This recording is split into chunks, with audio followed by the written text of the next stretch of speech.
Alright, today we're going to be looking at SK Hynix stock, ticker symbol SKHY. As always, quick breakdown then of the company's capital structure. So as of the 31st of July, the ADR, which is American Depository Receipt, which we'll come on to a bit more, was trading at $143 per ADR. The equivalent shares in issue then was 7.3 billion ADRs, giving it a market cap then of just around $1 trillion. The company has $37 billion in cash, just under $15 billion in debt, which then gives it a rough enterprise value of $1 trillion as well. So on the ADRs then, which means American Depository Receipts, effectively what that is when a certificate is issued by a US bank that represents shares in a foreign company, allowing that company's stock to be traded on US exchanges in USD without that foreign company having to directly list on that market. And so for SK Hynix then, I believe it's Citibank who hold the ADRs for the US market and allow SKHY to be traded. But if we actually look then at the Korean market, which is where the main stock is listed,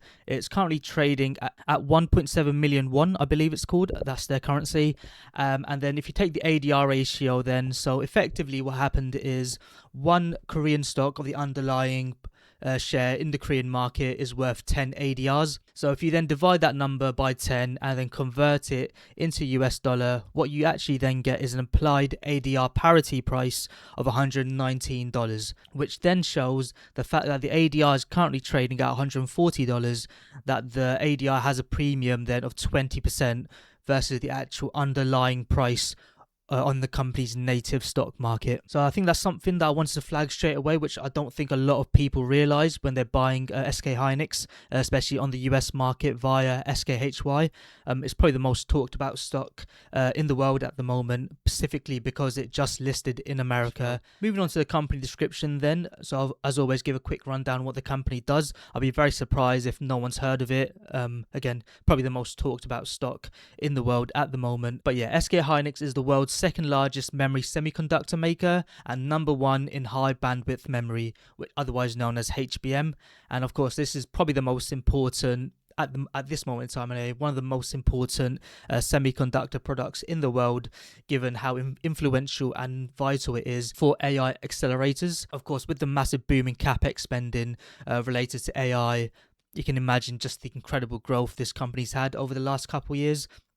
And they effectively play a massive and vital role within that. So as you can see here, I've mentioned they have 58% of the global HBM revenue as of Q1 2026. And then they only really have two competitors who fill out the remaining 42%, which is Samsung and Micron, who both have 21% each of the market. I've already mentioned this, but it is of course a South Korean company and part of the SK group, a much larger conglomerate. So one thing you'd find about them is they're actually the first to market on every HBM generation. So there's been 3 HBM generations, and every single time SK Hynix has been ahead of both Samsung and Micron and been the first to market. And also on top of that, then the HBMs are effectively sold out 3 years forward, but we'll kind of go more into that in a bit. But yeah, effectively they've sold out 3 years forward, which is why, again, the stock price has been doing what it's doing. A lot of people are very excited about these companies. Yeah, I guess moving on to the business overview section, we'll cover it anyway now. But within the NVIDIA hyperscaler anchor section here, as you can see, there's a lot of concentration for this company in terms of its revenue and earnings.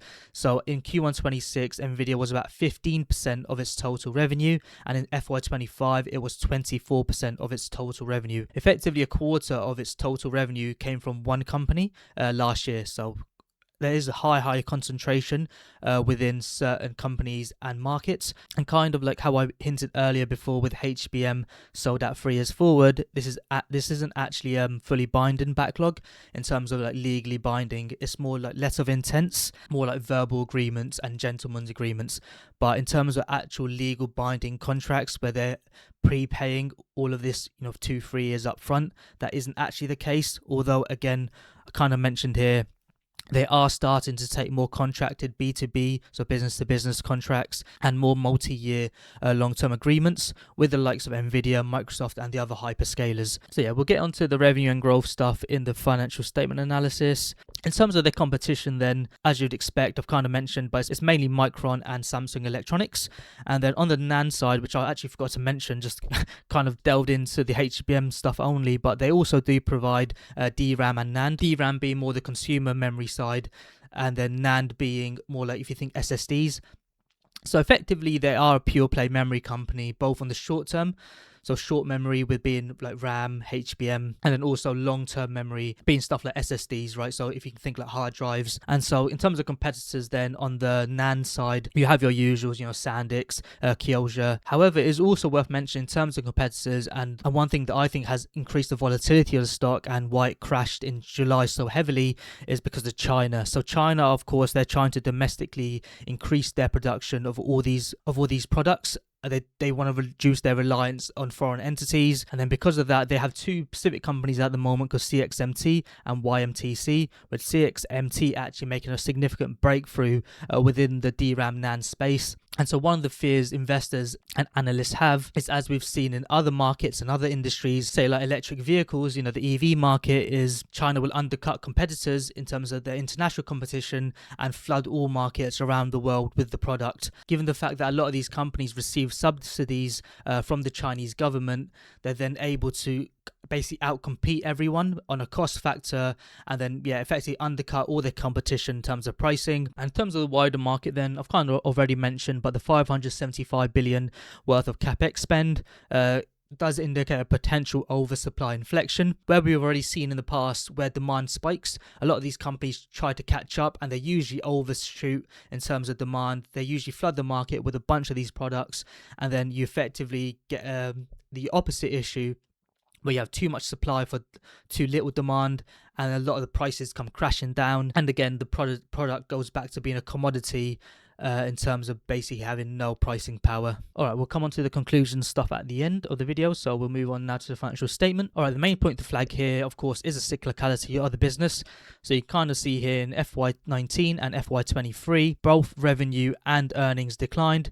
FY23 especially, the company actually became loss-making, both on a gross profit point of view, which is quite concerning, and then of course with net income and operating income. It is, however, worth mentioning though, in FY19, when the company saw a downturn in performance, the share count actually dropped because, of course, the price crashed. Management, what they do a lot of the time in these kind of companies is, when they do have a downturn with the cyclicality of the business, during the upturn they usually store a lot of cash on their balance sheet, as you can see here, and then they use, I should probably make that green actually, but they then use a lot of that cash to then buy the underlying shares of the companies. So then the amount of shares in the issue actually declines, which of course is a benefit for existing shareholders. But the second thing to flag then, of course, is the incredible projected growth for these companies, specifically in FY26. So you can kind of see here 268% revenue growth. Operating income just absolutely exploding to $191 billion, net income of $150 billion, and an EPS then of $220 per share. And then in terms of the book value, then we'll come on to this when we do the price target analysis at the end, but that we'll flag that for later, and then we'll come back onto this later on in the video. SWOT analysis then. So as always with my videos, I like to do a SWOT analysis, which is the strengths, weaknesses, opportunities and threats for the business. I won't go too much into all of this now, just because we've covered a lot of these points. Although one thing I actually haven't mentioned in terms of the NAND side of the business, again, we've talked and kind of focused more on HBMs here, just because it is probably the most important aspect of the business at the moment. But there is, I guess, a second order effect in terms of the NAND and SSD side of the business, with of course AI inference being the actual use of the models. So of course when it comes to AI, there's two reasons for compute, right? You have the training of the AI models, so actually making new models, training them and improving them, and then you have inference, which is actual consumers use in the product. And when it comes to the inference side, what we're seeing especially is the need and push for eSSDs and longer term memory. I'm sure, as you probably know, when you use AI, they do tend to forget a lot of your past conversations, especially when you start a new chat with them, or when you compact the chat, right? You can't just keep talking to them on the same subject and get them to do a lot of work in the same, I guess, environment for a very long period of time. Otherwise, you start hallucinating, they start maxing out on memory, all these kind of things. I think going forward, eSSDs will play a huge part in the AI build out in terms of improving AI, because I think that is probably the biggest area the current models are lacking, is long-term memory and holding, I guess, a conversation in the same environment for a very long period of time. All right, I won't go in too much into the Wall Street insights. pretty standard stuff in terms of their bull case, bear case. You can probably should have mentioned this earlier in the video, but you can grab this document down below in the description for yourself and then read this in your own time. Nothing too much to flag other than the fact that there's no sell or strong sell consensus ratings, and then the average consensus price target is around $220, which indicates 55% upside from this current price. Although if you look at the bear and bull price targets, there's a massive divergence, which I think is fair just because it indicates just how volatile the stock and company is, and there's a lot of uncertainty around both the market and this company. Moving on to sector analysis then, usually my stock analysis videos, if you've seen them previously, I like to spend quite a bit of time in this bit of the analysis. Although for, again, SK Hynix, going to be quite bare bones, just because, again, they have two real main competitors, being Micron and Samsung, which we've already talked about.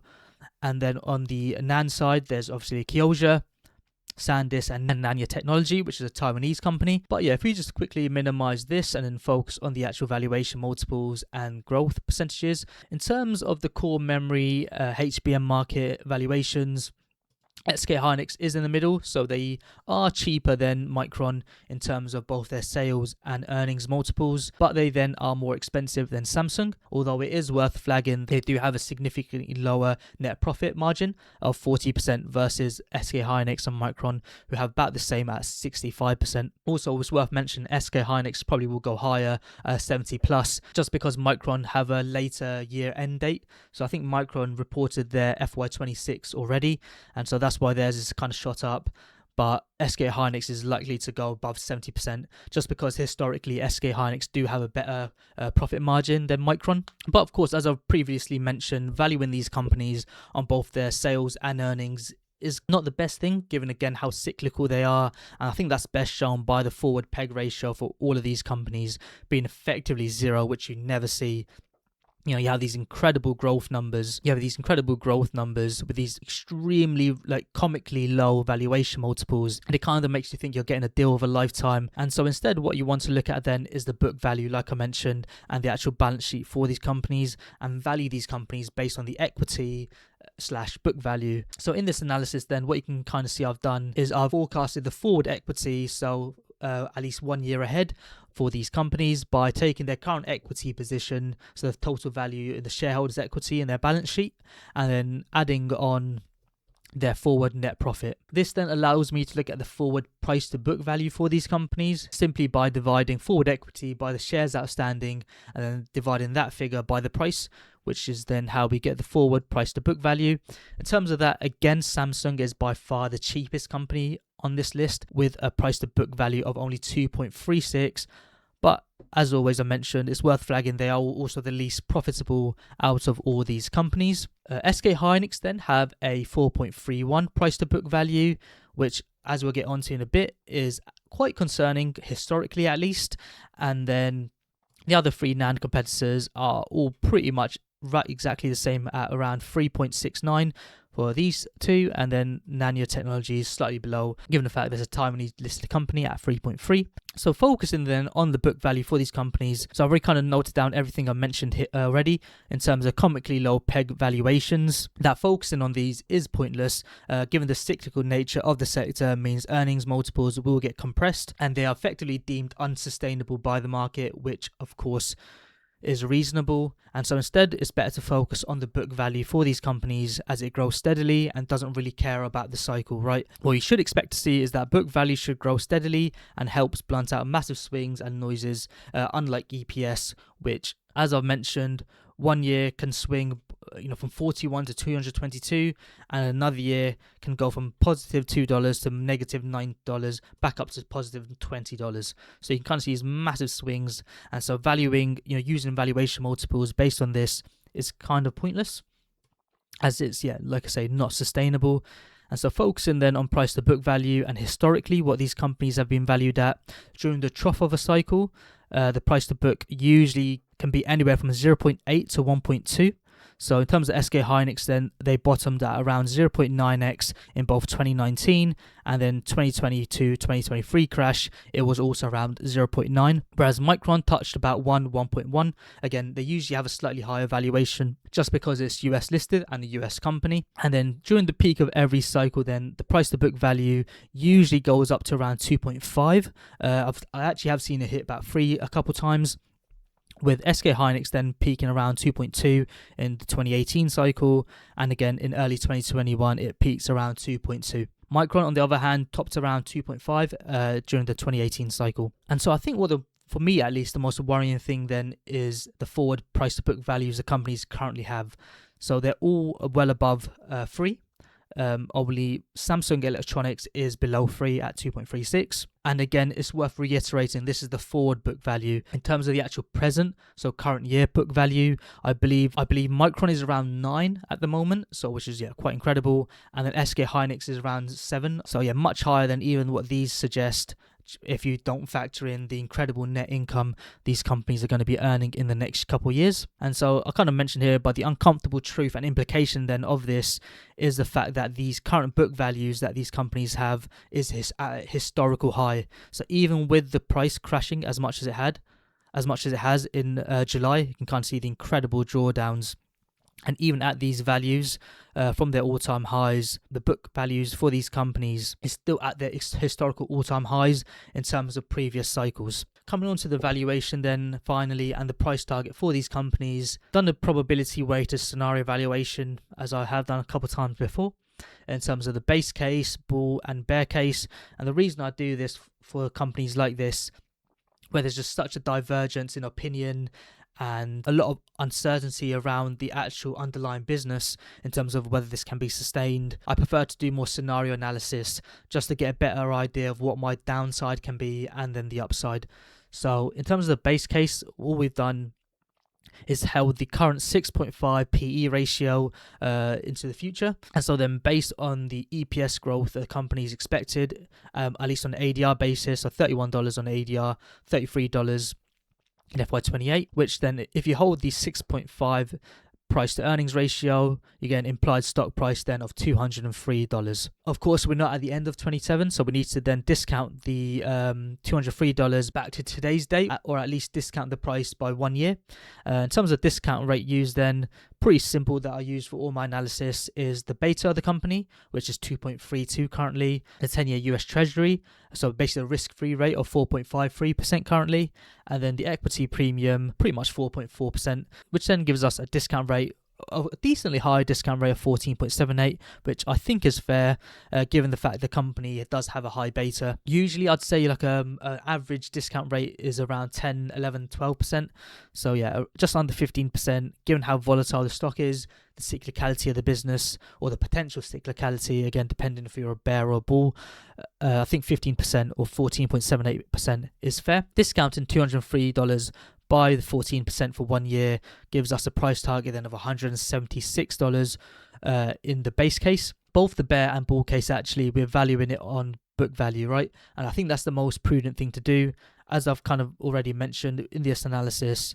But valuing these companies based on earnings and sales is just not very appropriate, in my opinion. And then with that, then we want to go as far into the future as possible. So of course, FY28 is the most guidance and the best clear picture we have in terms of the company's forward performance. Going 2029 and beyond, at that point, there's a lot of guessing and a lot of guesswork. Peg it to FY28, where there's still a lot of consensus and numbers and guidance around it. And with the book value per share for this company, then I have it around $98 in FY28. So simply, all that is the average consensus, right, for this company for the next 3 years in terms of net income. Adding that then onto the current equity value of $85 billion. And simply adding those two is how we then get, in FY28, a total equity value of around $722 billion. So very bare bones, very just rough estimate. Again, I don't really recommend spending too much time in-depth DCF analysis and things like that. But anyway, on that then, we get $722 billion total equity, dividing that then by the total shares in issue and dividing it by 10 again, for the ADRs. We get a book value for per ADR of $98, which then, very simply, in the bear case, We've effectively assumed is the fact that it goes back to the trough in 2028. 2028 is the peak, and the book value for the company should be around 1. So very simple. That then, of course, will still give us $98 per share. Of course, we then need to discount it by 2 years to FY26. And so that's all we've simply done with the $75 per share is the $98 discounted 2 years by 15% to give a present value of around $75 a share. And then in the bull case, effectively exactly the same thing. All we've done is given the book value of 3x multiple, so times this figure by 3, and then discounted it by 2 years, again, of the discount rate at 14.78%. That, of course, gives us a fair value price target of $223 in the bull case. In terms of the probability weights then, I've done it very simply. The base case I gave 50%, bear and bull case I've given 25%. Add those weighted prices up and we get a fair value price target then of around $163, which as of today's price indicates about 13% upside. And then, of course, my ideal price target, if you watch any of my other videos, I like to have around a 40% upside to the fair value price target. So all that is divided this number by 40%, and we get around $116 ideal price target where I personally then would buy in. That then finally leads me onto the conclusion section and the main trade thesis I then have for this company. In terms of me going long based on that, there's 2 things mainly stopping me in terms of actually buying this company and going long. And those 2 main reasons are history. So we've already mentioned the fact that the market has rarely ever paid more than 2.5x the book value for these memory companies in prior peaks and in prior cycles. Again, you can always argue this time is different. That argument has always been made, and eventually, you never know, this time might eventually one day be different, and one cycle we see a break from the cyclicality and see a structural change to the business. I'm not willing to gamble that, and which also leads me on to the second point, which is opportunity costs. So a 13% upside to the fair value, for me personally, with the downside being you're buying a cyclical business, for me it's just not worth it, especially when you factor in all the other potential AI themes and AI stocks you can play in the market right now. And so simple opportunity costs where you could arguably allocate that capital to a much better place. For me personally, I just would not buy the stock at the current price of around $140.